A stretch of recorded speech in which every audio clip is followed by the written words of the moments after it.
Good morning, students. So this will be our last lecture of embryology in this semester. Here I would like to summarize everything that you must have studied in this year. And I hope that you will have a peaceful Christmas without any diseases and you will have a successful exam period. So first of all, I would like to recall your attention to that what you've studied already in the previous semester, that what are the derivatives of the ectoderm, mesoderm, and the endoderm. Endodermal tissues are the epidermis, that is the stratified keratinized epithelium on our surface and its appendices. The neural crest, placodes. Placodes are thickenings in the ectoderm, and from neural crest we have many things that develop. We listed them in the previous semester, among others, for example, the peripheral nerve cells, and the entire central and peripheral nervous system. Mesodermal tissues are connective and supportive tissues, and I have this arrow here because in the head and neck region, the neural crest cells will also contribute to ectomesenchymal tissues, and that's also important and may have important consequences. All muscles, including heart muscle and smooth muscles of the wall of the organs. Heart, blood, lymph vessel, spleen, so everything what is in connection with circulation, urogenital tract, most of it, and the cortex of the suprarenal gland. So these are the mesodermal structures. And the endodermal structures are the epithelia of these organs, what we will list now. So the lining of the intestinal and respiratory tract. It means that only the inner surface and the glands that connect to that surface, those are endodermal. Everything else what is in the wall, like in the intestines you have the lamina propria, the muscularis mucosae, submucosa, muscle layer, and so on. And in the respiratory system you have connective tissue, muscle elements, and cartilaginous elements. Those are of the visceral mesoderm. So only the epithelia and the glands, surface epithelia and glands are also epithelia. These are coming from the endoderm. The parenchyma of the thyroid and the parathyroids, these are endocrine glands. They lost a connection to the surface, but these are also epithelial cells of endocrine glands. And the parenchymal cells of the liver and the pancreas, they also come from the endoderm. Actually, they are glands which connect to the surface of the duodenum. Lining of the urethra and bladder, so that's why I told here that most of the urogenital tract comes from the mesoderm, because the lining of the urethra and the bladder, that's endodermal. And the lining of the tympanic cavity and the auditory tube, those are also endodermal structures. Now we will talk about these, the organ systems that you've studied in this semester, and I would like to concentrate on that what develops parallelly. Actually, almost everything develops in the second month, on the fourth week and in the second month. At the beginning of the fourth week, when the flexion starts, then from the sandwich-like plane structure, which we call the trilaminar germ disc, through the flexion we will have this worm shape. So that's the main event of the fourth week. And the fourth week lasts from the 22nd to the 28th day. Please remember this. And during the second month, besides that all organ systems are established or fully developed, like for example the heart, besides that we get from this worm-like structure, where we don't even know yet that what kind of creature it is, we get to the end to a little mini embryo, which already definitely looks like a human embryo. What happens on the third week? In the second half of the third week, the placenta will be established. So here you see that we have the chorionic villi, right, which reach the maternal surface, and within the chorionic villi we have the chorionic mesoderm. The blood formation starts first in the extraembryonic mesoderm, then these blood islets, they connect to each other, then they will connect also to the intraembryonic blood islets, which start to form a few days later, and a primitive heart tube will form, which on day 21-22 will start to pump the blood around in this blood vessel system, which is a closed system. Please remember that this is a closed system. The chorionic villi contain these fetal blood vessels, and from the maternal blood, which is freely flowing between the villi, with diffusion, the nutrients and the gases will get exchanged. Please remember that the embryo is fed by diffusion and not by transfusion. What else happens on the third week? In the second half of the third week, the neural plate will form. Right? On the fourth week, the neural plate will start to close, and we have an anterior and posterior neuropore, but these will close on day 25 and day 28. Meanwhile, the flexion also happens, and with the flexion we will have the foregut and the hindgut, and with the flexion also the heart primordium, which is between the buccopharyngeal membrane and the edge of the trilaminar germ disc, will get to the ventral surface of the body. Because at this time point the most important organs are the nervous system and the circulatory system. Practically about 80% of the mass of the embryo consists of these two organs. Here you see the nervous system, and there you see the heart, which is bulging out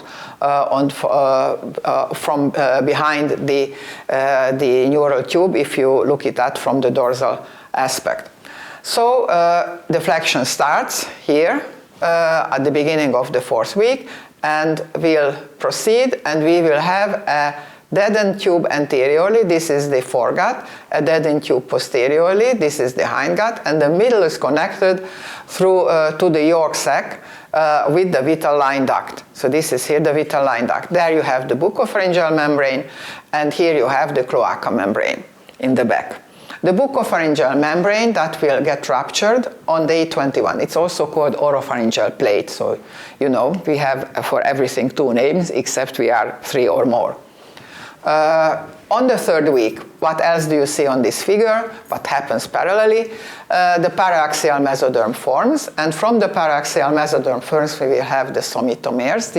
These don't have yet well-defined borders.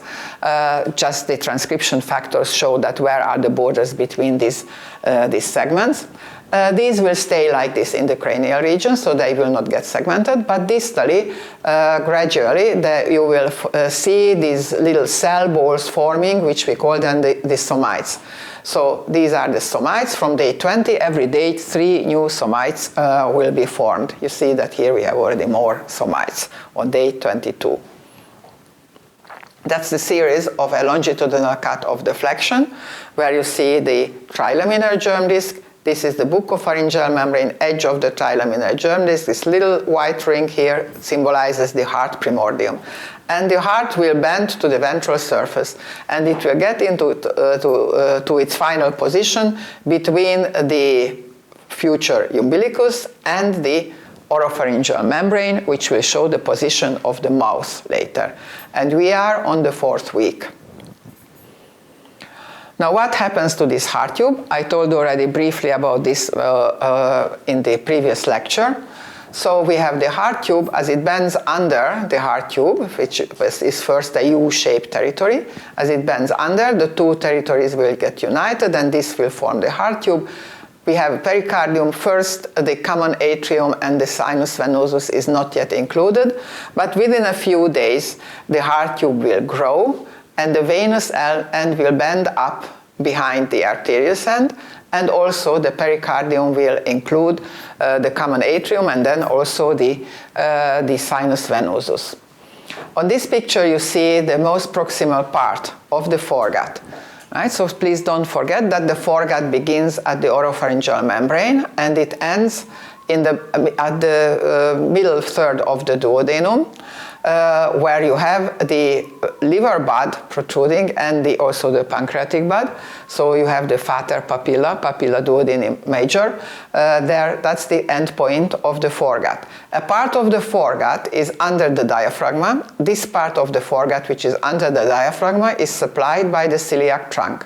But the part which is above the diaphragm, that is divided to the pharyngeal gut, to the level of the lung buds, and between the level of the lung buds protruding lung bloods. Of course, this opening will form then later the larynx.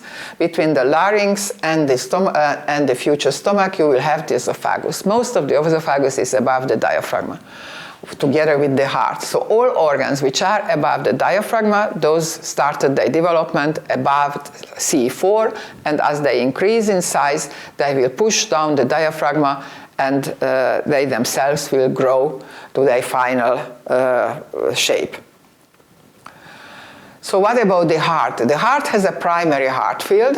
On the trilaminar germ disc, this forms first like a horseshoe-shaped territory around the neural plate, and it's between the buccopharyngeal membrane and the edge of the trilaminar germ disc.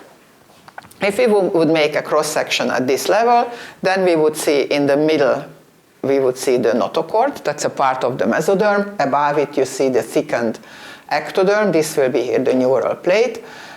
Laterally, it continues into the skin ectoderm. The mesoderm will form with the paraxial mesoderm and the lateral plate mesoderm, two plates, the parietal and the visceral mesoderm. And this is here, the yellow line is the endodermal lining. The primary heart field forms in the splanchnic mesodermal layer, and next to it we have the myoepicardial plate that will form the heart muscle then later. This is here now a longitudinal cut, and in the longitudinal cut, as I told you, we see the buccopharyngeal membrane. This will be here the edge of the trilaminar germ disc, and between the buccopharyngeal membrane and the edge of the trilaminar germ disc, we have the primary heart field. But this with the flexion bend will bend under, as I showed it already on the previous figure. So what you see here, this is the primary heart field, but this alone is not enough to form the heart. We need also the secondary heart field.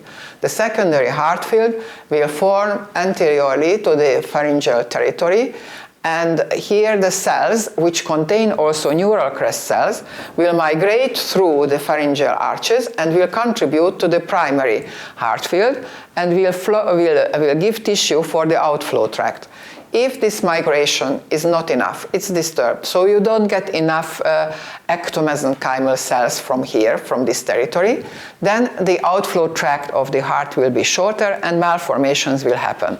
What is the outflow tract of the heart? That is a part of the right ventricle and the truncus arteriosus, and within the truncus arteriosus, the septum, the aorticopulmonary septum. If this aorticopulmonary or canotroncal septum doesn't form well, doesn't get enough tissues, then serious malformations may happen, like for example the phallotetralogy. But in all cases, what the problem is there, that you have a spiraling membrane, right, up to the level of the valves. It has to turn 180 degrees, and if this doesn't turn optimally or is shifted to the left or to the right, then that will conclude in different malformations. Also, at this time, on the third and at the beginning of the fourth week, it's very important that the laterality is defined by several factors. Nowadays we know more about the factors which are on the left side, but definitely there are also factors on the right side. So they will form gradients, like this lefty one, it's shown by these shades. And this coordinated action of these transcription factors is needed to decide that what is left and what is right. Originally, to the heart tube, all vessels will open symmetrically from both sides, and then gradually they will disappear. Mostly on the left side they will disappear, and some of the right ones will also disappear, and they will get other functions. If this program is disturbed because this laterality is not well defined, then again serious malformations may happen, like for example a heart with only one chamber. Usually the left ventricle is left, and then that means that the canotroncal septum was shifted to the right, or there is a left vena cava superior. So there are several malformations which are based on these factors which define the left and the right side. Just to tell an example, that if the left-sided genes dominate, then the person may have polysplenia, may have more spleens. And if the right-sided genes dominate, then it may happen that the person has no spleen. Right? So these are important factors which function in this period and decide which is the left and right side. A little bit more about the heart tube, just to be able to imagine it, right? That we have the heart tube, the veins open into it, right? So this will be here the sinus venosus, then the common atrium, the common ventricle, and the bulbus cordis. From the bulbus cordis, we have the ascending aorta and the aortic sacs in this territory. From the aortic sacs, the aortic arches will grow out one after the other.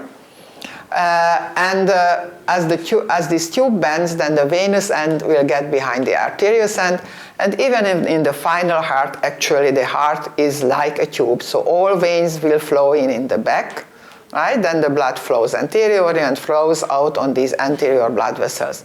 We will have the valves here between the atria and the ventricles and the big arteries. And these big openings, these big venous and arterious openings, these will be held together by the annulus fibrosus. If you put your finger here through the sinus transversus pericardi, then all the veins are behind your finger and all the arteries are in front of your finger. So this, just watch once like this, if you will have the opportunity to go into the dissecting room, that how all the veins are behind your finger and all the arteries are anteriorly to your finger. And this shows that how the heart really developed like a tube. Okay, so now let's talk about the abdominal part of the foregut a little bit. As I told you, this ends in the descending portion of the duodenum, and there you have the liver bud. The liver bud will start to grow on the fourth week. Why does it have to grow? That's the third most important organ. It will be the site for blood formation for a while, and of course it will produce important proteins for the blood serum also, blood plasma also.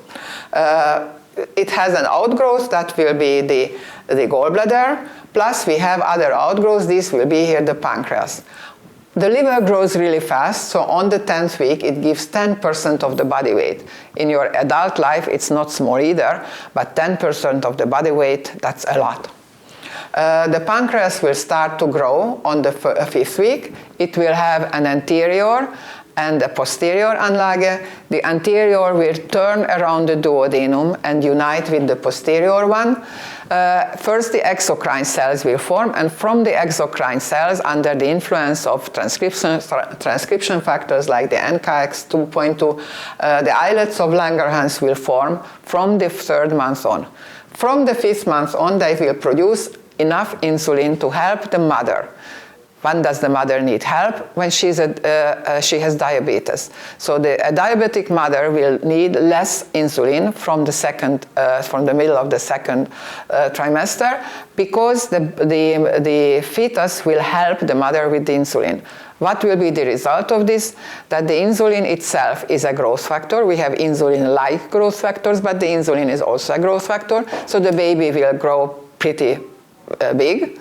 The doctors are not very happy if a baby is over 4,000 grams, because that's a problem in the birth canal, and it may be the sign of maternal diabetes, even if the maternal diabetes was hidden.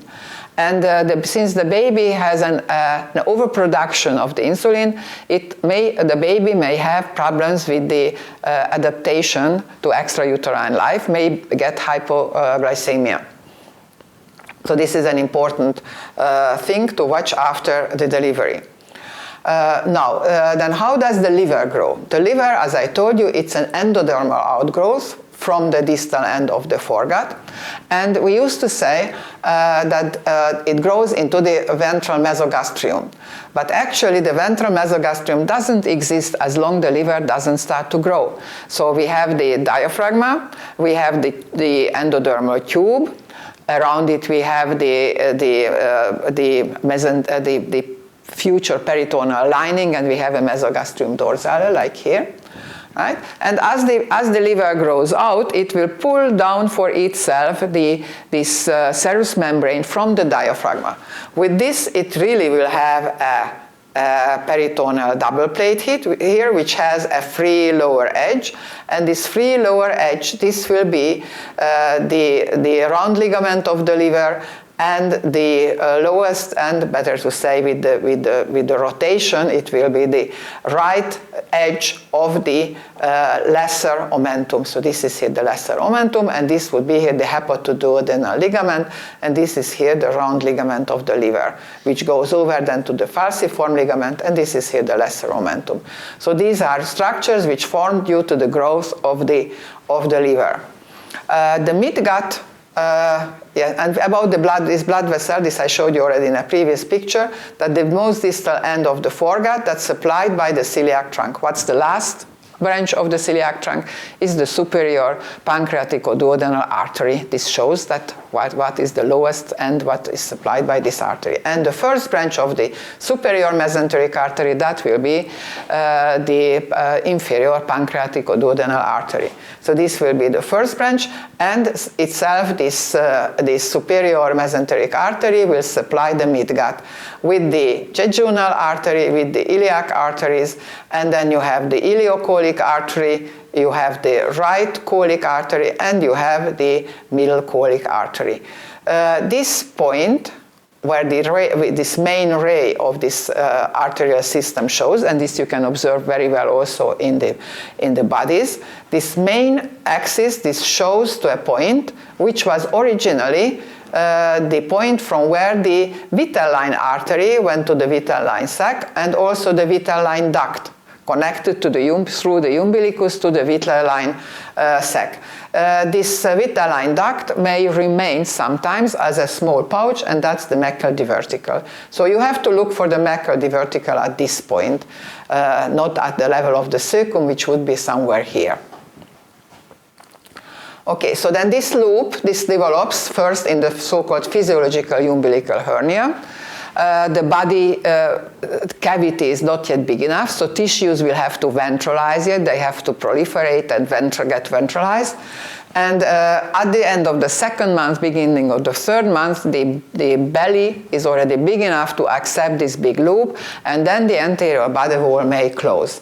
So until it doesn't close, that's the position of the bowels is in the so-called physiological umbilical hernia. If the body wall doesn't close, that's a major problem. About that I told you in the previous lecture. These guts, this midgut will rotate around this longitudinal axis of the superior mesenteric artery, and with this then the cecum will turn around and will get finally to the right fossa iliaca. Sometimes this rotation doesn't run fully through, and then the cecum is not sitting in the fossa iliaca, but maybe at the level of the iliac crest. Or if it's worse, then it may be at the level of the liver, that is also the gallbladder. That was a bigger problem previously, because an inflammation of the appendix and an inflammation of the gallbladder that couldn't be very well differentiated. Nowadays doctors have an easier job because they have ultrasound, and with ultrasound they can look at look at the inside of the belly, which was not previously possible. Okay, so this rotation usually goes through, and then that's how you get your cecum into the right fossa iliaca. Now, the last branch of the superior mesenteric artery was the middle cholic artery, and then you have the left cholic artery. Between these two, you have an anastomosis. That's the arch of Riolani or arch of Drummond, depending on what level these vessels connect to each other. And you have some other vessels, and these supply most of the rectum. About 80% of the rectum is supplied by the superior rectal artery, and only the last small portion, which develops from the proctoderm, so that means that is ectodermal, only this last small portion is supplied by branches of the internal iliac artery. Yes, I didn't tell you that first the liver and the stomach, those are in the sagittal plane, and as they turn, right, it turns right, With this, then the left side of the stomach will face anteriorly, the original right side will face posteriorly, and the originally in sagittal plane positioned lesser omentum, that will be in the frontal plane, and behind it you will have the bursa omentaris. Okay, what other things happen in the 4th, 5th week? So here we are in the 4th week, this is at the end of the 5th week, and here you see that on the 4th week the anterior and posterior neuropore will close, and the pharyngeal arches will start to form, one after the other, 1st, 2nd, 3rd, 4th, and the first will divide into 2 parts, the maxillary and the mandibular process. Meanwhile, also the limb buds will appear, and also you see here the placodes. So this is here the lens placode, and this is here the ear placode. On this picture, you see a scanning electron microscopic depiction of the head territory of an embryo on the 5th week. So this is the frontal process. There you see the olfactory pits. And this is here the first arch, the 2 subparts, the maxillary and the mandibular. This already is the 2nd arch here. These olfactory pits, they will sink in. I used to say that imagine that I put my 2 fingers into your nostrils and I push it way up to the lamina cribrosa, so that's how far these have to sink in. And from this territory, the primary sensory epithelial cells of the olfactory epithelium will develop. They resemble actually very much the nerve cells, because they are kind of like cylindrical cells, and they have the olfactory cilia on the surface facing the air, what is going through the nasal cavity, and on the other side they have an axon which runs through the lamina cribrosa and will synapse with the mitral cells in the olfactory bulb, and the olfactory bulb is already a part of the brain. So that those cells develop from these territories. This is a sagittal cut, a median sagittal cut of an embryo like this. There you see the pharyngeal gut. These show you here the arches, and between the 4th and the 6th arch there you have an outgrowth which we call the lung bud. This connection between the pharyngeal gut and the lung bud, that territory will give, that the bordering regions will give the structures of the larynx. In the pharyngeal gut, on the inside you have the pouches. Right? On the external surface, you have the clefts. The pouches have the derivatives. Please go back to the lecture and revise it from there. The first one gives the auditory tube and the middle ear and the inner plate of the eardrum. Previously, we told that the external auditory meatus is formed by the first pharyngeal cleft. Nowadays, they say that this disappears, and the secondary invagination will form the external auditory meatus. Anyway, the external surface of the eardrum is ectodermal, that's sure. These clefts, the 2nd, 3rd, and 4th cleft will disappear through that from the 2nd arch we have the operculum. This corresponds to the gill lids of the fish. Right? So it also looks like a gill lid. And from the lower territory, from the 6th arch, you have the so-called epicardial fold, and these grow in the direction of each other, and the epithelium, what's behind it, that slowly pulls out and disappears. If it doesn't disappear fully, then you will get a lateral cervical cyst. It's quite it's not a common malformation. On the inside of the arches, in the midline, right? So these the pouches are here on the side, right? But in the anterior surface, in the midline, there will be the tongue developing. The tongue, a part of the tongue is developing in front of the buccopharyngeal membrane, because where was the buccopharyngeal membrane? It was between the 2nd and the 1st arch. So that means that the external surface of the pharyngeal gut is lined by ectoderm, and also the inner surface up to the level of the buccopharyngeal membrane. So this territory of the tongue, which is marked here with red, is developing from the ectodermal region. The epithelial lining is also ectodermal. We have two lateral swellings, and we have the tuberculum linguae impar here, this unpaired anlage for the tongue. The territories behind the buccopharyngeal membrane in the midline, they fuse with each other from the second, third, and fourth arch material, and the third will overgrow the others. That's why the root of the tongue is innervated by the glossopharyngeal nerve, because the glossopharyngeal nerve is the nerve for the third pharyngeal arch. Do you remember what were the other nerves? So we had for the first one, it was the trigeminal, for the second, it was the facial, for the third, it's the glossopharyngeal, and for the fourth and sixth, it's the vagal nerve. If you remember that what is developing from the arch, then you can find out that which nerve gives the innervation, and on the opposite, that if you know that which nerve gives the innervation, then you can find out that from which pharyngeal arch that structure developed. So it's something you must know, but you can combine your knowledge. Okay, so these pharyngeal arches, clefts and pouches, these also form on the fourth, fifth week, and then of course the tongue development that will last somewhat longer. On the inside of these facial swellings, there are also changes. The palate will develop. The palate and actually also these facial swellings, it takes some time till they develop, and it's always a problem. Well, a problem. You know that in the first 3 months, it's quite easy to get a malformation, either to noxa, external noxa, or to sometimes also to genetic problems.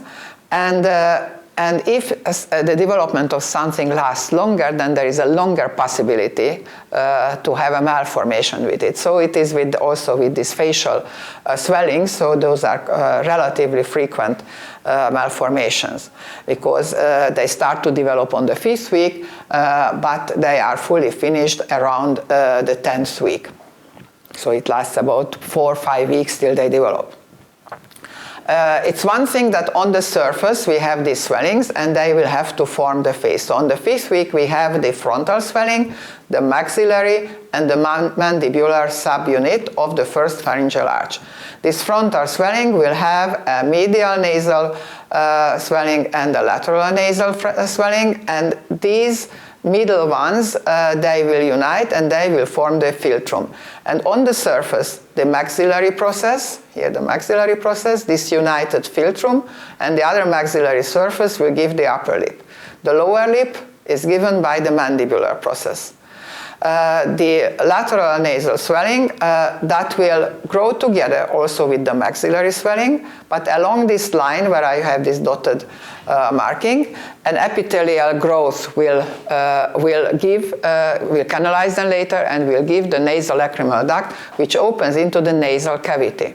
So you see that it doesn't reach down to the level of the lips, it disappears here in the depths, so that will open under the inferior nasal concha. And on the inside of the swellings, we will have first the primary palate, that's on the inner surface of the frontal process, and from the maxillary prominence we will have the palatine shelves, and these three will form the palate, but it will have to meet also with this descending septum nasis. So 4 structures will have to meet with each other. Of course, these 4 structures have to meet with each other perfectly. With that, we may have problems. The mildest problem is the deviation of the nasal septum. That's quite common. But there may be problems with the uniting of these problems, and that's then the chyloschisis, chylognatoschisis, chylognatopalatoschisis, as you must have heard in the earlier lectures. And we now reach the 10th week, but by the 8th week, the limbs are already finished. Right? And this is a baby head around the 10th week, as it looks. So here you see already a well-formed face, and you see that the eyes are brown. But why are the eyes brown? It's not that the kid will have brown eyes. It's just simply that there are pigment epithelial cells in the external layer of the retina, and that shows through the surface of the embryo. This was a Hungarian showman. I just put in the picture to show you that sometimes as the two mandibular swellings, they fuse with each other, there is a little notch here. This is genetically determined. We don't call it a malformation. And as the maxillary and the mandibular processes fuse with each other, that will give the size of the mouth. Well, Julia Roberts has a pretty big mouth. Right? So these two processes, it depends how far they fuse. They will give the size of the mouth. And also in the example of Julia Roberts, here you see the philtrum in the middle. You have two little cutaneous ridges here on the two sides. And this territory develops from the frontal process. This is innervated by the first division of the trigeminal nerve, the ophthalmic nerve. This territory is innervated by the maxillary nerve, and this territory is innervated by the mandibular process, mandibular branch of the trigeminal nerve. Well, this is not for studying, it's just for explaining that what are the lungs about, right? Everybody knows that in fish we have the gas bladder. The gas bladder is connected to the pharyngeal gut of the fish, and the fish will suck in air to equalize their body weight with the actual water specific weight, and that's how they can float in the water. Also, the fish, they have also an operculum. I showed you the same word. It's in fish, it's also called operculum, and it's the same structure that appears also during development in a human embryo. And there is a special fish called Madumino. This, and among other fishes, so that I just found one example, has a gas bladder which has already a capillarization in the wall. Right? So this is already something like a lung. So you have a bubble which is connected to the pharyngeal gut, and it is capillarized. So that are the lungs actually, a huge, very complicated, a huge bubble with a very complicated inner surface. That's our lung. Right? And this is the first sign of the lung. This fish lives in muds, and in muds it may happen that it's not well oxygenized, or even it may dry out, and they may survive these periods through breathing air from the true air and not from the water, the oxygen. Okay, so this is that stage at the end of the 4th week of the lung bud, which is actually very similar to the gas bladder of the fish. And then it will start to divide, dichotomic divisions, right? On the 4th week, we have the lung bud and the principal bronchus. So the first divisions we will have.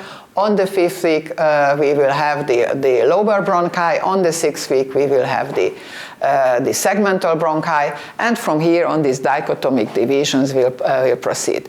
But the baby doesn't really need the lung during in utero development, and that will also show in that the lungs, they will mature only very, very late in the development. There you see a 6-week-old baby. Again, you see the eyes. You see that the fingers are not yet separated. Here you see the heart, and here you see the liver.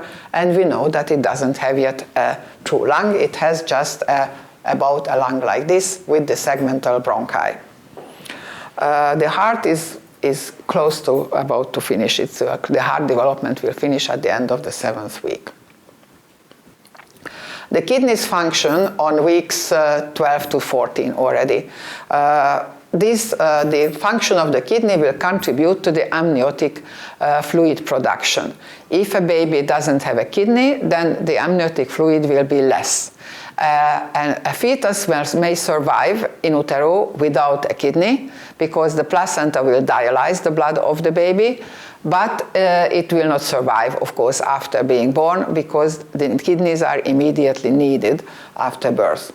Of the kidney development, we have 3 stages. Actually, the pronephros is not really existing in human.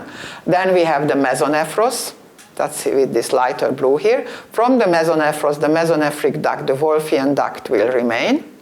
Right? And we have then the metanephros, metanephrogenic blasteme, and from this metanephrogenic blasteme, the true kidney will develop. The nephrons of the true kidney will develop from this intermediate mesoderm territory, what we call metanephrogenic blasteme, and the duct system, which is marked yellow in this picture, that will develop from the ureteric bud.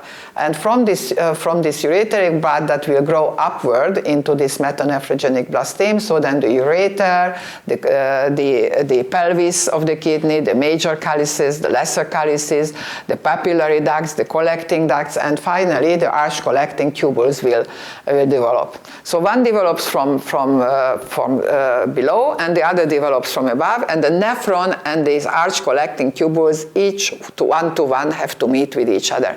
If they don't meet with each other, that's a serious problem. It will lead to the polycystic kidney disease. The mesonephros has also to do with the genital duct development. Right? So we have the mesonephros. This is here the mesonephric duct. Right? Medially from the mesonephros, there is a territory in the coelomic epithelium what will give the gonadanlage, the gonads.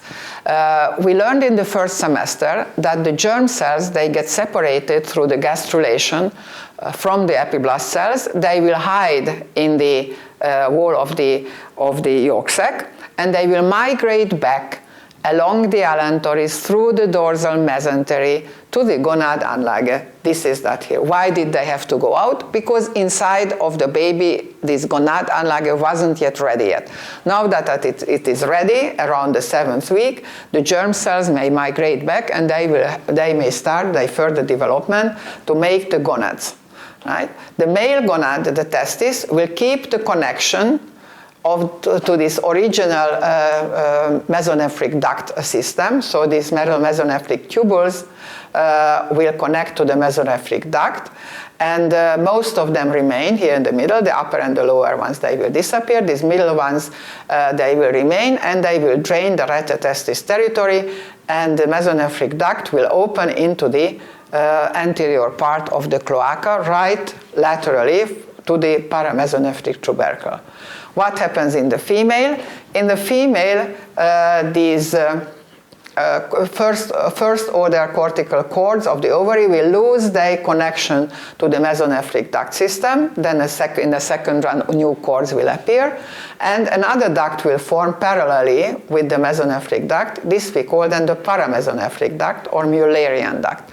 Right? And this Mullerian duct will unite at the end of the 2nd month, and it grows onto this tubercle, onto this paramesonephric tubercle here, which is in the wall of the cloaca, in the anterior part, what we call this urogenital sinus. Right? And then we will see that the uterus and the uterine tubes, these territories, the uterus, and here would be the uterine tube further. This develops from the Mullerian duct, but also the upper 1/3 of the vagina, so the fornix territories of the vagina. These also develop from the Mullerian duct. And from this thickened wall of the urogenital sinus, first we call it paramesonephric tubercle, then we will call it a sinovaginal bulb, and then it will canalize, and that will give then the lower 2/3 of the vagina. The lowest part will not canalize fully. It has to have a little hole in it, but it doesn't canalize fully, and that is the human in this case. Now, the external genitalia development. Please remember these 3 words: genital tubercle, genital folds, and genital swellings. So tubercle, a fold, and a swelling. Right? This is the same in both cases, but they have a different fate. The genital tubercle will pull forward the urethral folds in male, and with this it will form the spongy portion of the urethra here. Right? This will be here the penile urethra. Right? And the phallus, the glans penis that develops from the genital tubercle. The genital swellings will unite, and they will form the scrotum. In female, the genital tubercle will remain as the clitoris, right? And the two genital folds, they will not unite with each other. Those will be the minor labia, and the genital swellings, they also remain separated, and these will form the major labia. So clitoris from the genital tubercle, minor labia from the genital folds, and major labia from the genital swelling. The heart formation, we told that it starts at the end of the 3rd week, as with the primitive heart tube, and the septation that starts at the end of the 4th week, and it ends at the end of the 7th week. The first septa, those are formed between the two atria.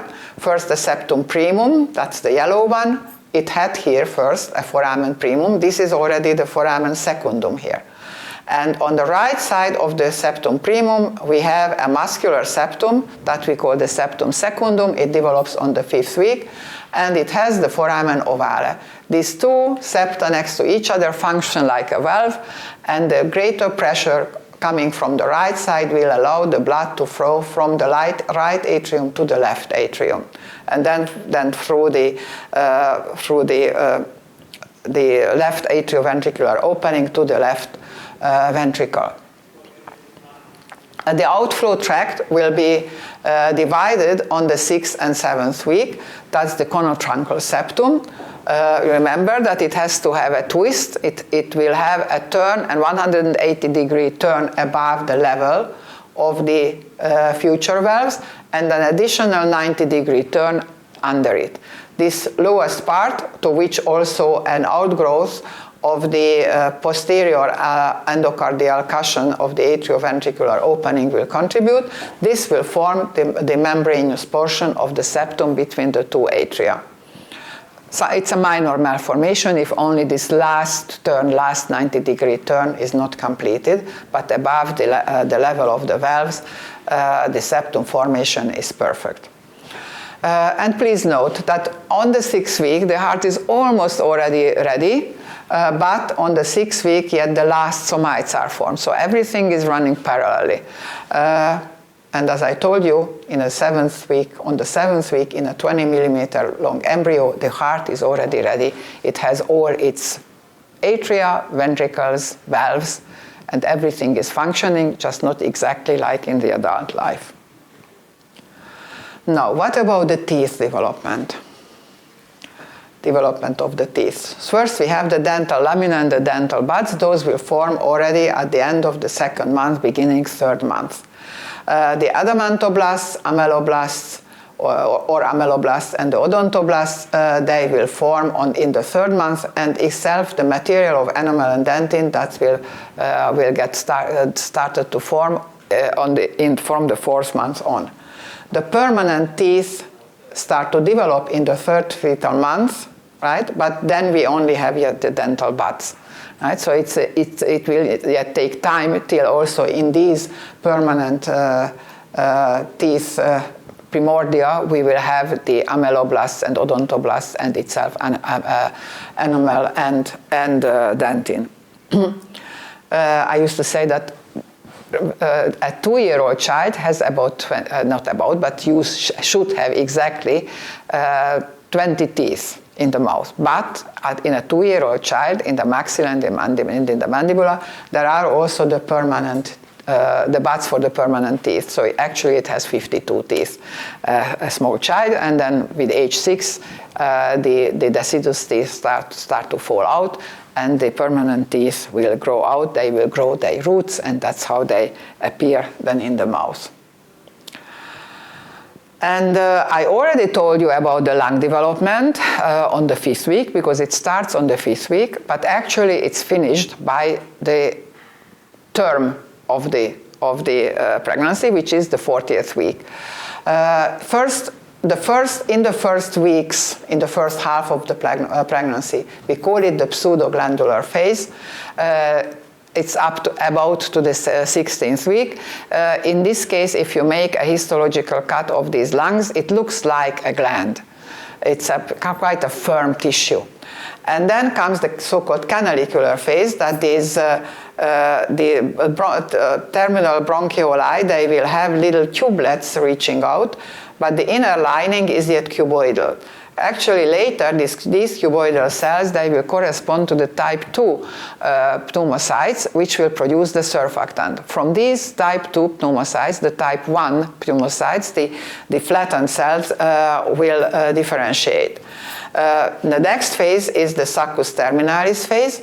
At this phase, these territories, these tubelets, will widen, and the cells here will flatten, and those vessels which were not yet in contact with these tubelets will get closer, and we will get a direct contact to these flattened cells. These we may call already primitive alveoli. And with further differentiation, these sacs, they will get more and more complicated. We get more and more indentations, and then the alveoli will be formed, and the vessels get closer contact to these surfaces, and also the lymph vessels will appear. But what's more important, that the type 2 cells, right, the cuboidal ones, which develop earlier, but they don't produce yet enough surfactant. Later, they will start to produce surfactant. The surfactant is essential for opening letting the alveoli open upon breathing. And the surfactant is in most cases not enough between the 28th week of gestation. It may be sometimes enough between the 28th and the 32nd, and it is usually enough after the 32nd week. But the best for a baby is to be born on the 39th, 40th week of gestation, because that's when it is ready to get born. And I have here one more term, the nervous system. The nervous system develops continuously. Right? The neural tube was the first that started to form, but it lasts the longest to get matured. And close to the end of the pregnancy, on every week, other reflexes appear, and they ensure that the baby can adapt to the extrauterine life. And I hope that your nervous system is adaptive yet also, and you can grow, you don't change your nervous system morphologically, but macroscopic morphologically, but I hope you can grow new synapses in order to learn the materials, not only from our subjects, for the semester exams. I wish all the best for you. Goodbye.